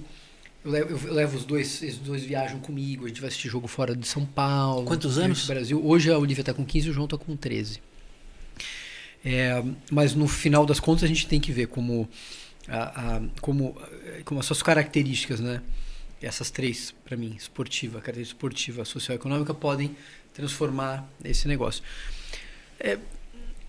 Assim, eu acho que... Eu não sei se eu gosto mais de comer ou de beber, né? Nessa época de Accor, eu fui diretor para América Latina. Então, teve os 2 ou 3 últimos anos de Accor, eu fiz em torno de 48, 50 viagens internacionais por ano. E qual era o meu barato? Né? Meu barato, quando eu acabava o trabalho, um ia para balada, outro para lá, outro para cá, eu ia para restaurantes. Eu tenho uma anotação de mais de 500 restaurantes, assim, fácil. É mesmo?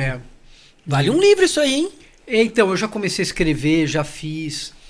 Isso aqui eu não posso falar, mas eu já fui jurado de guias importantes e coisas desse tipo assim. Mesmo? Mas pode dizer tudo quietinho assim. E quando a gente vê ali eu acho que assim, você vê um grande prato, né? Uma grande refeição, a construção que mexe com todos os sentidos ali, e a gente remete um pouco à nossa antropofagia, né? Movimento modernista, etc. Eu acho que nada pode ser mais antropofágico do que a gastronomia, porque aí você está realmente devorando e vai de alguma forma devolver aquilo num estado bruto para a natureza, né? Então, e de novo, aqui é a opinião de um leigo. Eu acho que a gente tem muito mais arte na gastronomia do que no vinho, sobretudo hoje, em que a gente falava um pouco. Assim, eu sou enlouquecido pelos vinhos de Bordeaux, enlouquecido pelos vinhos da Borgonha e enlouquecido pelos vinhos da Champagne. Inclusive, os vinhos que eles chamam de vinhos tranquilos, né? Que não são... que são as minhas 3 regiões, assim, que eu... Mas entre os 3? Lado esquerdo do rio, lado direito do rio, como é que é? É difícil, assim, né? Eu acho Não que tem? cada um tem o seu momento, né? Eu acho que o vinho da Borgonha é um vinho muito mais misterioso. Saiu bem.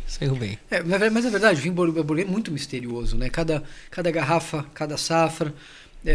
você toma... Aquilo é surpreendente. Os vinhos de Bordeaux, eles são muito mais previsíveis, mas uma previsibilidade, assim, magistral.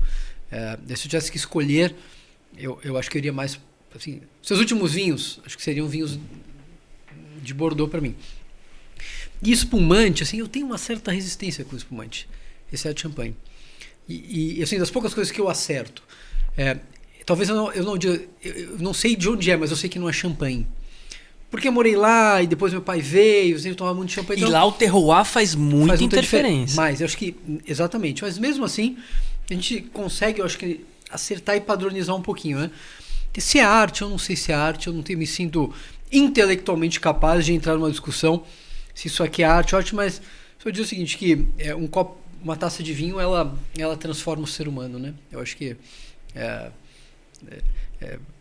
muda uma relação, muda o jantar, muda, assim, os melhores momentos que eu tive, alguns dos melhores momentos da vida foram à mesa, ao redor de vinho, com a família, com amigos, e assim vai, né? Então, não sei se é arte. E, sinceramente,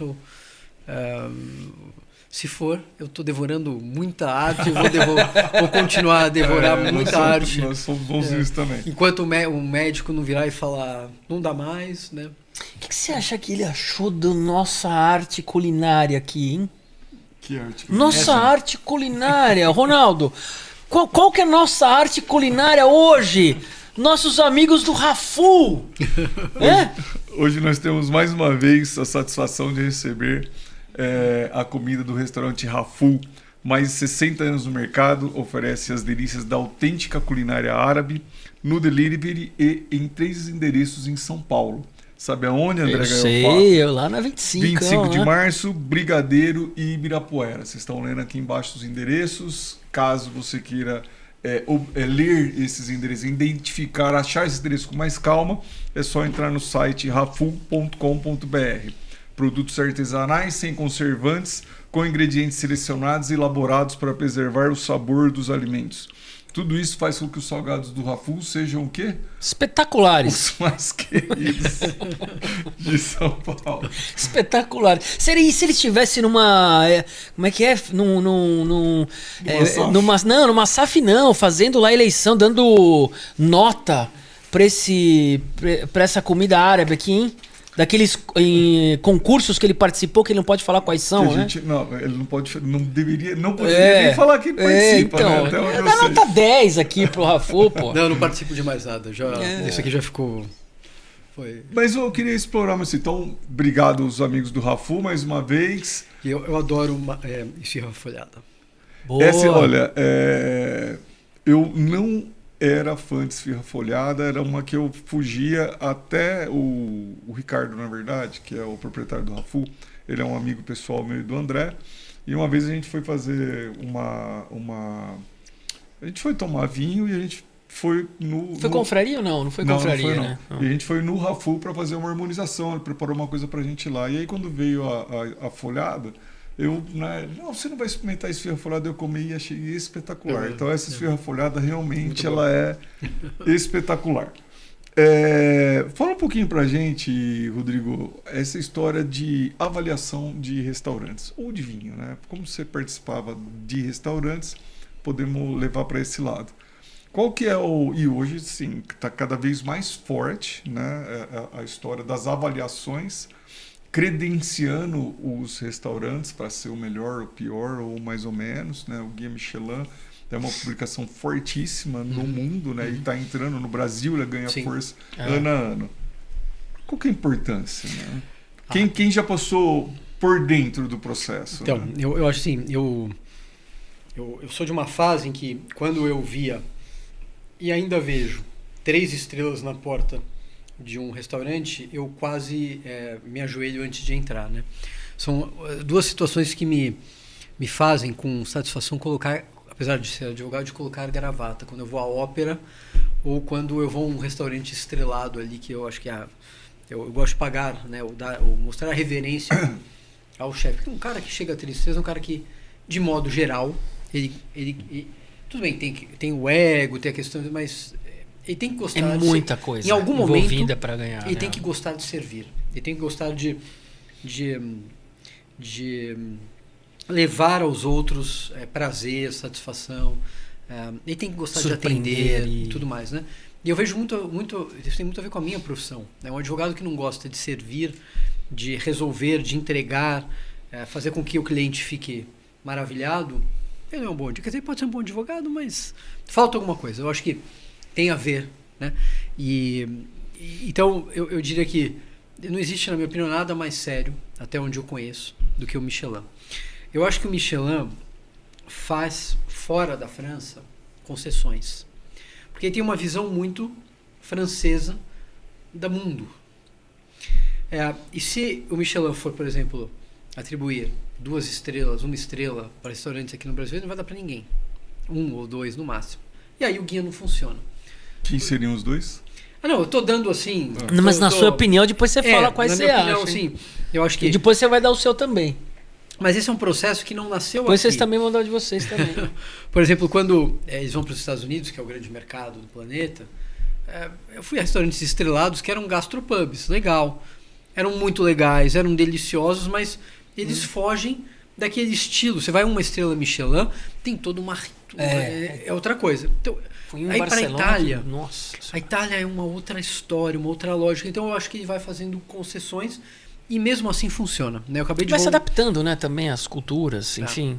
Sim, você nunca vai comer mal. Aliás, num 3 estrelas, eu acabei de voltar da China, fiquei 3 semanas na China, né? E lá a gente foi a 4 3 estrelas. Sim, o número de estrelados na China é assustador. Sério? Sim. E não fazia ideia. Sim, se você pegar 1, 2, 3 estrelas, você vai passar de 200 restaurantes. Como assim? É uma loucura. É uma loucura. Mesmo? É uma loucura. Rapaz! Assustador. O negócio... enfim, mas eu acho comida que internacional, imagino, assim. Não necessariamente, a minoria. Assim, depende. Você vai para Hong Kong, você tem mas a maioria... comidas das diferentes regiões da China e uma loucura, né? Então, se 3 estrelas, você vai sempre comer muito bem. 2 estrelas também. E 1 estrela, mesmo que se faça a concessão, você vai comer bem. Então, eu acho que é uma ótima referência, né? Como é o 50 Best, por exemplo. O 50 Best, eu acho que ele traz uma outra conotação. Tem uma outra... A avaliação ela é muito diferente, né? Então, são jurados por país, você vai votar, ninguém sabe quem é, etc, etc. Mas você não tem empregados que tem uma linha editorial. Então, a gente vê oscilações, né? E a gente vê de ano a ano, saem 3, vem 5, vem 7, é coisa que no Michelin é muito mais estável. Mas eles também é uma outra alternativa, eu acho que é uma ótima referência. Eu poderia citar mais uns 3 ou 4 guias aqui. Então, respondendo objetivamente, o que eu acho hoje? Como a gastronomia se gourmetizou, a expressão é péssima, mas o fato é que a gente vê muita gente cozinhando para guia. E aí eu acho que perde a alma. Eu vou dar um exemplo aqui, não tenho nenhum problema de dar esse exemplo. Uma das 5 refeições que eu fui na minha vida, que eu conheci muita coisa, é um restaurante em Lima chamado Central. A primeira vez que eu fui lá, ele estava longe do radar, ele já era um restaurante reconhecido, mas o chefe lá, o Virgílio, a esposa dele, você via assim, eles têm um processo enorme de pesquisa e tudo mais. No meio da refeição, eu juro, assim, eu Mas eu comecei a chorar de emoção com o que a gente estava comendo. E ao final ele estava lá na cozinha e eu fui falar com ele e falei assim, olha, primeiro, na América Latina você vai ser maior que o Alex Atala. E ele quase falou, de jeito nenhum. Né? O Alex já era um enorme, ele estava assim, eu não lembro de ter comido tão bem na América Latina, isso é inacreditável. Né? E depois eu falei para ele, além dessa questão do Alex Atala, que, enfim, está entre as 5 refeições, e listei para eles, ele falou, não é possível. Achou que eu tivesse bebido a mais. E de fato a gente pegou uma degustação, e coisa que hoje eu já não faço muito, porque não dá mais, um wine pairing. Então, grandes vinhos, inclusive, foi a primeira vez que eu tomei um vinho peruano de uma uva que se chama acho que é quebrada, a uva. Quebrada. Muito interessante. Já vinhos bacanas lá, cervejas ótimas. O Peru é uma maravilha. A gastronomia do Peru é... Eu voltei 2 vezes lá. Se eu não me engano, agora, no Michelin agora, o primeiro do mundo agora... Não, porque o Michelin não faz essa análise. Quem faz é o 50 Best. E no 50 Best, exatamente. Ficou em primeiro lugar. Ficou em primeiro lugar, exatamente. Então, eu fui ao Central recentemente, e uma dessas vezes há 2 anos. Ou 1 ano. 2 anos. Fui com os meus filhos, inclusive, né? Estava lindo. Mas eu comentei com alguns amigos que são super próximos do casal, etc. Falei que eu estou falando uma besteira, mas eu acho que a alma, de alguma forma, acabou sendo vencida pela necessidade de ser o número 1. E aí você entra num rigor, eu te dar um exemplo para vocês. Em Modena, um restaurante que foi, né, como é que é? Francescana? Não sei o que é Francescana, já veio o nome aqui. Que durante muitos anos era o restaurante da Itália, um restaurante de 3 estrelas, etc. Fiz uma viagem com a família e os 2 filhos, a Cris, minha esposa. Visitamos vários restaurantes estrelados e assim, o auge era... meu Deus, como é que chama? Francescana o nome não é... já vem aqui, peraí. Bom, o fato é que eu só comprei a passagem e só reservei hotéis depois de conseguir uma reserva nesse hotel, porque eu acordei na madrugada, fui lá, fiquei brigando por uma vaga, consegui uma vaga no raio do restaurante, acordei a Cris no meio da madrugada e falei, vamos pra Itália. Que é isso? Mas eu consegui uma reserva daqui 1 mês e meio, vamos todos pra lá. Osteria Francescana. Osteria Francescana. Eu tava aqui com tratoria. Osteria Francescana. Muito bem. E era o jantar da viagem. Nós fizemos todo o trajeto, sai de Roma, de Roma, dá a volta, passa por vários estrelados e assim, jantares memoráveis.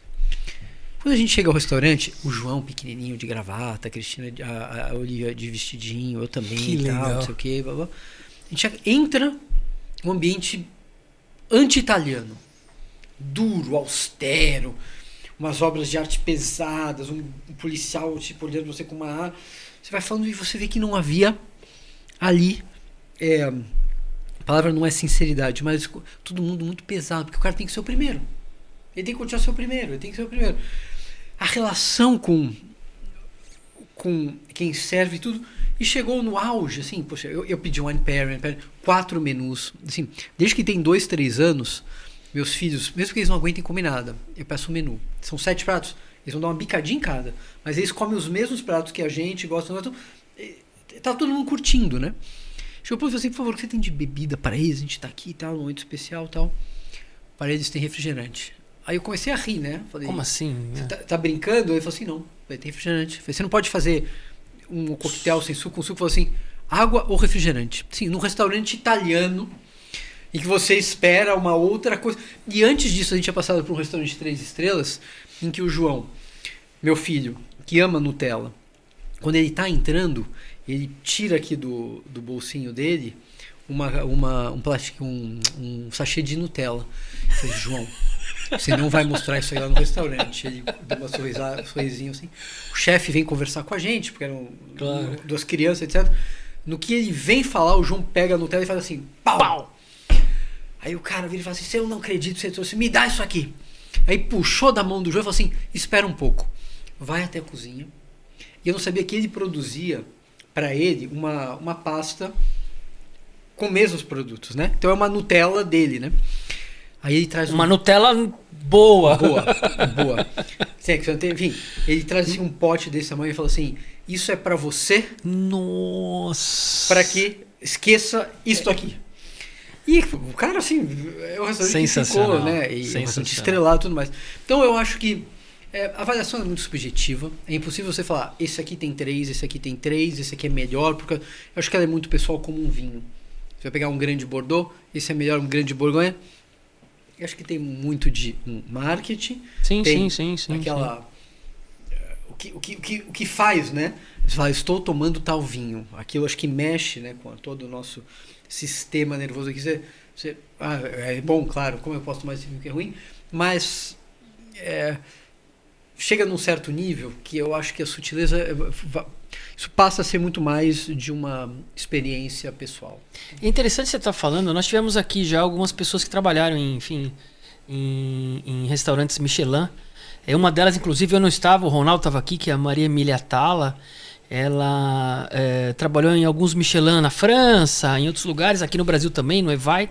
E ela comentou. O Evai é bom. E ela comentou de todo o trabalho né, que tem que ser feito, mas principalmente depois que você ganha as estrelas Michelin, de como manter e quanto isso é penoso.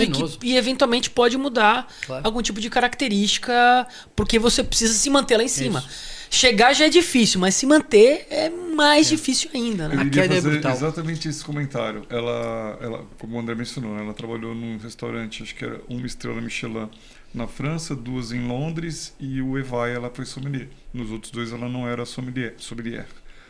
E aí eu falei, como o André mencionou, né, do processo e tal, eu falei assim, o que é mais difícil depois que você ganha? Né? Ela falou assim, atenção constante para manter. Isso. E só para um outro entrevistado que a gente teve aqui, que é o Hernanes, ex-jogador de São Paulo, a gente já falou dele. É o Profeta. Ele contou aqui pra gente, na verdade a gente já tinha observado isso em outras entrevistas, ele só repetiu aqui, que ele começou a tomar vinho porque quando ele foi para a Itália, ele pedia refrigerante e não tinha no restaurante. Foi porque exatamente não tinha o contrário que aconteceu com o seu filho. Dá uma Coca-Cola, não dá, então suco. Não. E aí o suco é aí o pessoal... Vinho, ele acabou entrando... Deixa eu entender esse negócio do vinho. Até porque hoje ele tem uma vinícola no Piemonte. Um restaurante. Lá, né? Exatamente. Acho que combina mais, né? Porque tomar um suco de laranja com o negócio... Não, quando era moleque era o que eu tomava. Hoje a coisa não funciona, né? Nada contra. Qual que é a sua harmonização? Tem uma harmonização perfeita, sim? Acho que tem várias, né? Mas uma que, assim, eu gosto de cozinhar. Então, por exemplo, sábado e domingo eu cozinhei e... Sábado e domingo? Foi...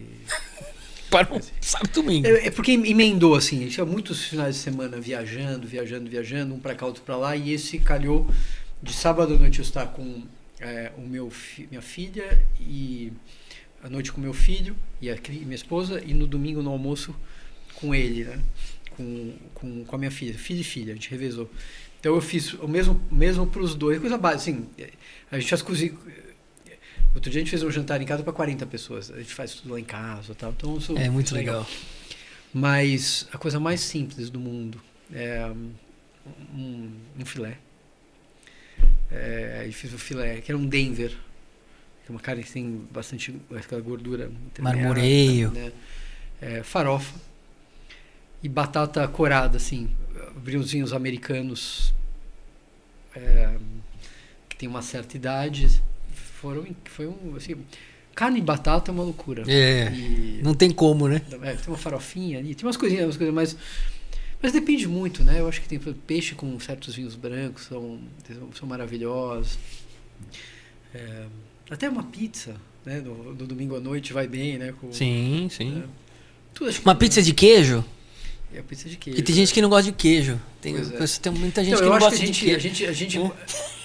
A gente percebe que um país está se desenvolvendo quando ele tem uma produção de queijo que vai além de requeijão e Minas Fiscal, né? E o Brasil hoje tem queijos e queijarias espetaculares, muito boas. É verdade. Duas assim, que você entra lá, claro, não dá para comparar com a França mesmo. Claro. Mas temos queijos brasileiros premiados no mundo inteiro e tudo mais. A gente recebeu o Queijólatra aqui também. Foi uma... O Queijólatra, você diz o Queijólatra da loja Queijólatra? Isso, o Elvio Rocha. Acho que na Zona Leste, outra na Melo Alves. Isso, exatamente. Na Melo Alves eu frequento bastante. Eles têm assim... É uma delícia. É uma delícia. Muito bom. A gente normalmente pede também, Rodrigo, para os nossos convidados indicar um livro, uma série ou um filme. Tá. Pode escolher e, se você tiver uma indicação, fazê-lo. Então vamos lá. Filme Um Dia Perfeito do Wim Wenders. Maravilhoso. Tá num desses...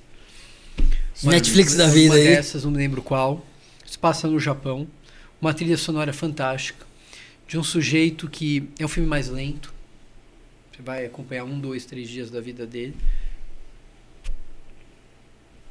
E aí ele passa por leitura, música, a relação com a vida, com as pessoas, com a natureza. Eu diria que é uma ode ao amor. É uma... Assim, certamente o filme mais lindo que eu vi este ano. Eu acho que é de 2023, se eu não me engano. Uma série... Eu lembro que há uns 15 anos eu ganhei de um amigo um mangá, que inicialmente foi difícil para ler, porque mangá você lê de trás para frente, né? Que narrava a história de um japonês que era o maior conhecedor e tinha a maior adega do planeta, e ele morre e deixa no testamento a herança pro filho e pro uma espécie de afilhado dele. Toda a herança iria para o que ganhasse uma disputa que se chamava As Gotas de Deus, né? São acho que 42 volumes esse mangá, e ele passa por uma história do vinho, né? Então o que ele deixou no testamento dele eram 13 etapas, e cada etapa ele descrevia uma situação, e a partir daquela descrição o filho e o afilhado tinham que descobrir de que vinho ele falava e de que ano, tinha que acertar tudo, e tinha que fazer... Cada um deveria fazer a sua própria descrição do vinho. E aí uma pessoa era responsável por avaliar, quem acertava o vinho e o ano, e 2, quem fazia a descrição mais próxima do que um grande mestre teria feito. Isso virou série agora, que chama As Gotas Divinas, que não dá para comparar com o mangá, original, são 4 ou 5 episódios, mas está disponível, acho, não sei se é na Apple, acho que é na Apple. No Prime? É Apple Play, acho que é Apple Play, sim. Eu acho que é Apple. Então, assim, é uma delícia, porque passa por vinhos, por comida, por regiões históricas da França, de vários países. Eles mudam muito a série, a situação, mas vale a pena. Então é uma série gostosa, porque a gente está falando de vinho. Legal. E livro, deixa eu pegar aqui o nome, porque é um africano, eu preciso dar um Google aqui. Deixa aqui para mim, só um minutinho. Além dos livros dele mesmo, né? Não. Então você entra lá no Amazon lá que você compra um livro dele aqui, pô. Quem me indicou esse livro foi o Juca Kfouri. Isso está no blog dele. Ele me indicou indiretamente, porque eu vi ali e falou, leiam. Eu me senti assim, numa música, ouvindo um vinil do Tim Maia, né? Leiam um livro lá. O Juca, vocês têm que ler. Chama A Mais Recôndita Memória dos Homens. Um escritor africano, senegalês, chamado Mohamed Mbougar Sarr. É um livro realmente dedicação do Juca, que ficou virado. Vocês que estão assistindo aqui, eu vou pegar depois a transcrição, vou colocar na descrição do vídeo para vocês procurarem esse livro. E, inclusive, Juca, descobrimos aqui que você gosta de vinho também, hein? Porque a primeira reunião que você teve aqui com o Rodrigão, ficaram umas 4 horas tomando vinho, então você tem que vir aqui, porque vai ficar uma mesa só de corintiano. Então, tomando um vinho, tá convidado para sentar aqui no Conexão Tanino, hein?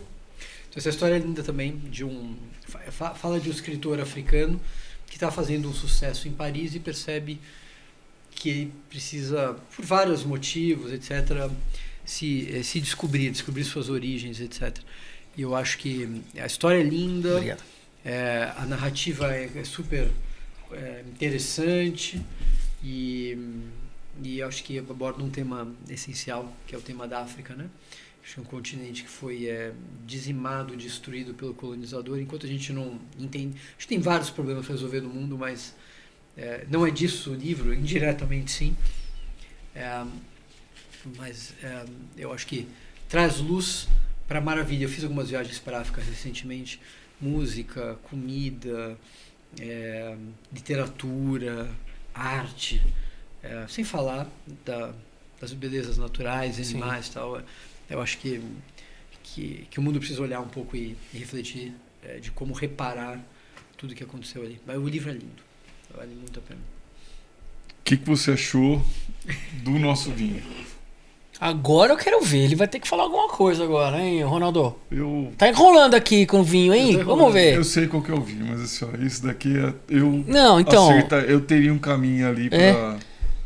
Sempre assim, né? É sempre assim. Então me ajude. Novo mundo ou velho mundo? Não, vai lá. O que você achou do vinho? É bom, sem Enfim. dúvida nenhuma. Não. Tá longe daquele que ele tomou ontem, né? Que a gente nem vai falar aqui, mas ele tomou um ontem que ele mostrou pra gente aqui, rapaz. Olha, deve ser um vinho. Deve ser não, né? Um vinho bem alcoólico. Bem, você É. sente, né? Quando É. você sente a... Groselha, né? Frutas vermelhas. Sei lá, morango, compota. É muito chique, né? É. O... É, compota. Eu nem sei o que é compota, ô Ronaldo. O que é uma compota? E os caras vêm com os negócios, o cheiro de não sei o que. O cara nunca Sabe o que é? viu na vida, mas sabe fala que aquele- tem o cheiro daquilo. Sabe aquele negócio que tem em cima do carro? É a compota. Ah, compota. É um capota, né? Um compota. Olha lá, Ronaldo. Mas o que você achou do vinho? Mas fala com o meu. Não gostei, ele ainda não tá pronto, ele tá pronto, ele é um vinho velho, um vinho novo, é novo mundo, é velho. O que você achou do vinho? Assim, O que você achou do vinho? Eu acho que é um vinho novo, relativamente novo. É muito potente, álcool, como o Ronaldo falou, é coisa Eu mais acho que evidente. Tem um né? potencial de guarda aqui, né? Imagino. É novo mundo, Ronaldo? Não, velho mundo?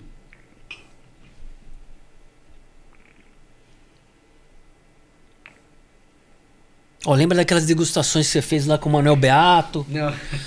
Denso pra mais. Tanino tranquilo, né? Esse negócio da groselha deveria te levar fácil para a região desse vinho aqui. Tá de verdade, minha voz Tá não co- tava assim, tá? tá- Agora tá- ó. tá piorando. Tá vendo, tá vendo? Muito trabalho, viu, André Garfo? Rapaz. Deixa eu dar um chute aqui. É Portugal? Quase. Espanha. Ah, mas olha, ótimo chute, viu? É porque Ótimo lembra, chute. lembra. Turiga, né? Lembra. O violeta. Lembra, tal. lembra. É que eu nem me. Você acha que é uma uva só, um blend? Aí já Sei aperta, lá, né? né, pô? Quer Mas, chutar olha, uva aí? Quer chutar o o... aroma? Se não soubesse qual que é o vinho, eu também provavelmente acabaria indo para Portugal. Boa. Eu vou dar uma dica corporativa. Vamos lá. Uma dica corporativa, hein? O cara já foi até estagiário, trabalhou, eu trabalhei também. Então a dica é da origem da corporação. Da origem da corporação que nós trabalhamos, assim. Nós já trabalhamos em corporação, uma corporação que... de um país que produz bastante vinho. O que é esse vinho aí, Ronaldo? Que vinho é esse? É um vinho do velho mundo, um vinho francês. Nossa. Um vinho francês. Não é Bordeaux, não é Borgonha. É do sul da França. Languedoc. 18 meses de barricas novas de carvalho, francês. Temos as uvas? Não. Vinho novo, esses 4 anos aqui é um vinho novo. Temos. Syrah e Grenache. Mas assim, eu achei o estilo bem Languedoc, mas obviamente eu achei que o estilo era bem Languedoc, porque eu sabia que Vinho de viagem, adquirido... eu sabia que o vinho era do Languedoc. 2020. Tá, mas... Uma região que eu não conheço muito bem Languedoc. Então, tá longe da minha memória afetiva, assim. E bem diferente dos vinhos que você Não. falou da região da França, que é bem diferente. Não acertaria. Bem diferente mesmo.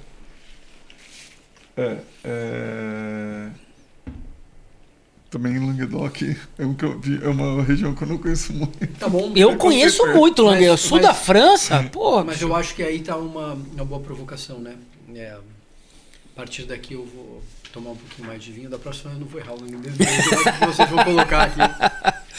Boa. Eu tenho uma pergunta de relação à gastronomia com vinho. Primeiro gastronomia, vai. 3 restaurantes que se você tá no final de semana, não vai fazer o sábado e domingo de comida, você é pra comer. Onde você vai? Aqui em São Paulo? Qual dos 3 que você iria? Esse aqui, eu vou nesse ou nesse? Eu acho que depende, é difícil, depende do que a gente tá querendo no momento, né? Você pode querer 3 coisas. Não, pois é, exato. Mas vamos lá. 3 restaurantes assim que eu gosto e frequento bastante. O Cora, no Minhocão. Uhum. Espetacular. Contraído, gostoso. Tem os vinhos naturais tem uma bacanas. adega. Assim, nada específico, mas você se diverte e aceita cachorro. Né? Então, facilita a vida. A gente leva a Rita Lee lá.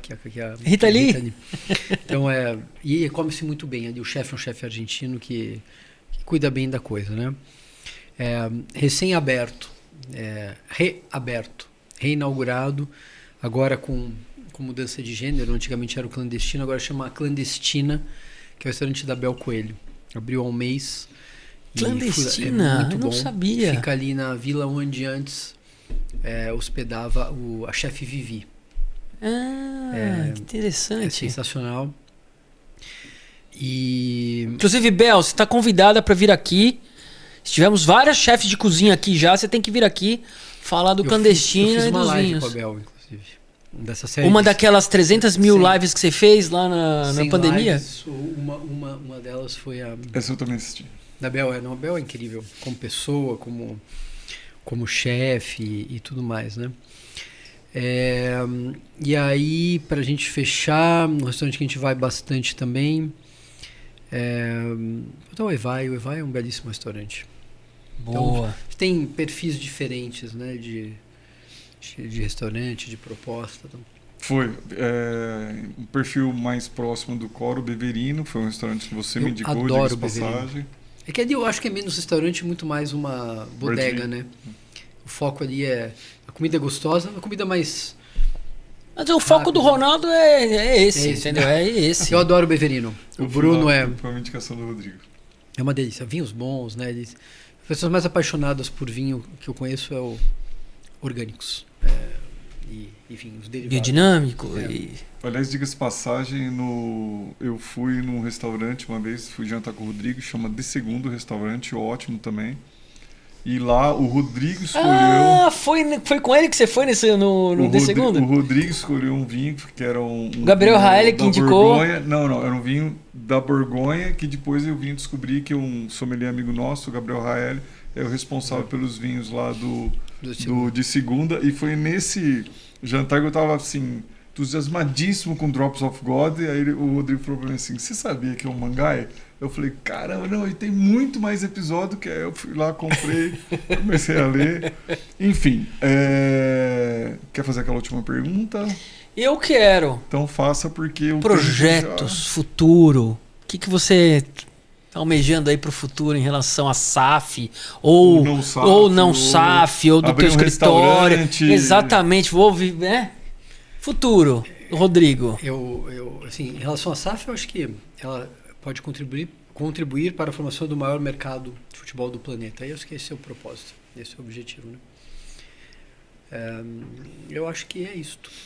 E para você, enfim, algum projeto, temos muitos planos de viagens, planos de, enfim, familiares sobretudo ali, né? Perfeito. E tocar o escritório, né? Que não é simples, muito pelo contrário, mas é uma cachaça, não é uma cachaça, é um vinho, né? A gente gosta, se envolve e tal, e uma história linda do escritório que tem 8 anos, assim, que eu montei com o meu sócio. Então, acho que o grande projeto que hoje a gente já está em todos os principais guias, né? Todos já tem muita rodagem, né? Acho que o foco hoje é o escritório. Guilherme bom. Setoguchi, que é o sócio do Rodrigo, que é outro grande bebedor de vinho É? também. Opa! Um abração pro Guilherme, um cara assim, né? Ele e o Rodrigo são advogados muito fora da Que curva. advogado gosta tanto de vinho, cara? O que já vi de advogado aqui, meu, Não, e às vezes faz parte da formação às ou vezes- na faculdade? O que e acontece? às vezes gosta tanto de vinho que larga a profissão. Eu fiz A gente, engenharia, era pra cerveja, depois eu fui pro vinho. Mas o advogado gosta de vinho, hein? Gosta. Rapaz! Então tá bom, Rodrigo, ó, mais uma vez, brigadíssimo pela sua Muito presença. obrigado, cara. Foi uma delícia o bate-papo, obrigado pela confiança. Foi um prazer, por vir uma honra. aqui. Obrigado a vocês e as 3 pessoas que vão me ouvir. Eu não acredito que mais. Isso, né? Acredite, Não, acredite. eu sei, vocês têm muita gente ouvindo, mas quando... Não, ele não precisa. Então, Esse cara aqui, quem é esse cara aqui? Hoje vocês vão lá pra baixo, a audiência de vocês vai zoom. Não Quando vai. a gente falou com o Solon, com o Marco Aurélio, com o Ivan, na hora eles prontificaram em mandar Boa. as perguntas e tudo mais. Então tá bom. Obrigado mais uma vez. Eu sou o Ronaldo Galo. Eu sou o André Gaiofato. Nós somos o Conexão Tanino. Saúde. Saúde.